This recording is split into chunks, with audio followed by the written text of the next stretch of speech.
Hello students, I am Monica Sorrell from ME International School, Nayagaon. Today we will be doing your poem section from the book First Flight. The poem is The Ball Poem. I'll give you the central idea of this poem, the ball poem. Now what is this poem about? The ball poem looks like a simple story of a young boy losing his ball. The boy is severely upset over the loss. Normally it may be seem like a great overreaction. Children lose things as their toys and balls quite often. Usually no fuss should be made about such a small thing. But the ball seems to be symbolizing the poet's childhood. The boy, becoming an adult, loses his childhood. He was clinging onto his childhood for so long. The poet accepts the changes in his life. Although he is still suffering, yet he is learning to move on from his fleeting childhood. The true theme of the poem is that we should cherish every moment of life. Life is really very short. The poet realizes that it is very difficult to deal with the loss, but it must be done. We should move as there is no use in wasting precious time in life. Now what is he telling about? देखो, एक छोटी सी ball होती है, बच्चों के लिए खिलौना बहुत ही प्रेशियस होता है और ये एक थोड़ा सा एग्जैक्ट भी किया होगा. कोई भी चीज़ देखो, बच्चे खिलौना तो तोड़ ही देते हैं और वो खिलौना टूट गया या घूम गया, बॉल तो अक्सर ही घूम जाती है, अक्सर ही खो जाती है. तो उसके लिए कोई भी बच्चा इतना वो नहीं करता कि अरे मेरी बॉल खो गई और बिल्कुल उदास हो गया, दुखी हो गया और उसके लिए ऐसा लगता है कि जैसे पूरी दुनिया ही खत्म हो गई. ऐसा तो कोई नहीं करता. पर फिर भी यहाँ पोएम अपने चाइल्डहुड को सिम्बलाइज कर रहा है. उससे वो क्या सोच रहा है कि जैसे बॉल घूम गई मेरी, वैसे ही मेरा बचपन पूरा खत्म हो गया. उसने एकदम से बचपन को, अपने जैसे बड़े होते हैं अपन को क्या लगता है कि अब now the childhood period is gone. That is why हमेशा ये कहा जाता है बच्चों से कि जितना एन्जॉयमेंट आप अभी कर सकते हो आपको कर लेना चाहिए, क्योंकि जब when you grow up and when you are busy in your life like studies में, फिर आपकी जो ग्रोन अप लाइफ में जो प्रॉब्लम्स आती है, स्ट्रेस आता है, उसमें आप इन्वॉल्व हो जाते हो. तो that time you will always remember your childhood. आपको जो दिन आपने जो एंजॉय करे थे बचपन के, वो आपको वो चीज़ें सारी याद आएंगी. तो उसको आपको चेरिश करना चाहिए, ना कि दुखी होके आप बैठ जाओ एक जगह पे. ऐसा नहीं होना चाहिए. You should enjoy life.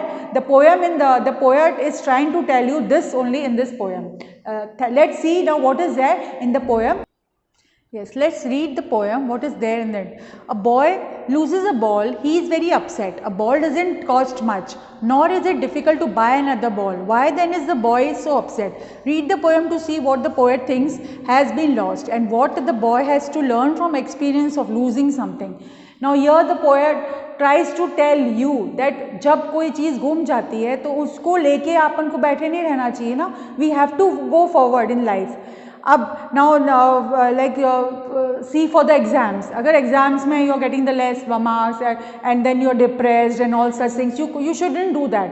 आपको आगे बढ़ना है, आपको ट्राई करना है, आपके गोल पे पहुंचना है आपको, तो आपको और ट्राई करना है. And try until you succeed that you have heard only. तो वो चीज़ आपको छोड़नी नहीं है. आपको एक चीज़ घूम गई तो उसके लिए थोड़ी बैठ के पेरिश करते रहोगे. No, that is wrong. तो आपको आगे बढ़ते रहना चाहिए लाइफ में. That only the poet is telling over here. See what is the boy now who has lost his ball. what is he to do? I saw it merrily bouncing down the street and then merrily over there it is the water. No, used to say, oh, there are other balls. An ultimate shake gripping fixes the boy as he stands rigid, trembling, staring down all his young days into the harbor where his ball went. I would not intrude on him. A dime, another ball is worthless. Now see, for him, वो लड़का वहाँ खड़ा हुआ, जब ball खेल रहा था तो वो बाउंस होके वहाँ पर पानी के अंदर गिर गई. Now he is just watching it और उसका चेहरा एकदम उदास, sad, he is feeling so sad. अब उसको इतना कुछ फील करना नहीं चाहिए था because he can purchase a new ball ना. But for him that ball was very precious. अब आप कोई चीज़ खरीद के लाते हो और आपको एक चीज़ हाथ से कोई चीज़ गुम जाती है तो आपको एक थोड़े देर के लिए फील होता है कि अरे मेरी चीज़ प्रेशियस चीज़ थी मेरे लिए. For child that is precious और वो चीज़ घूम गई तो आप उसके लिए उदास हो जाते हैं. So same thing was happening with that boy. He senses first responsibility in a world of possessions. People will take balls will be lost always, little boy, and no one buys a ball back.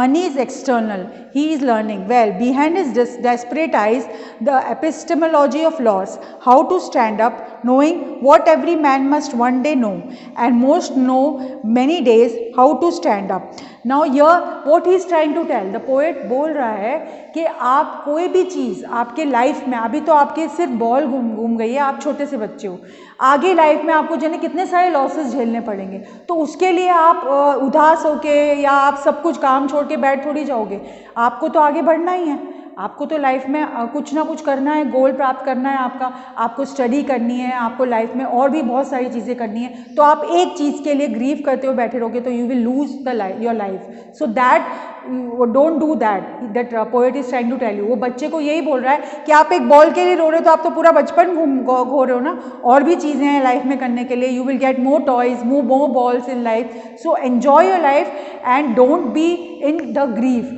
So this is what the poet John Berryman is trying to tell you with his poem, The Ball Poem. Thank you.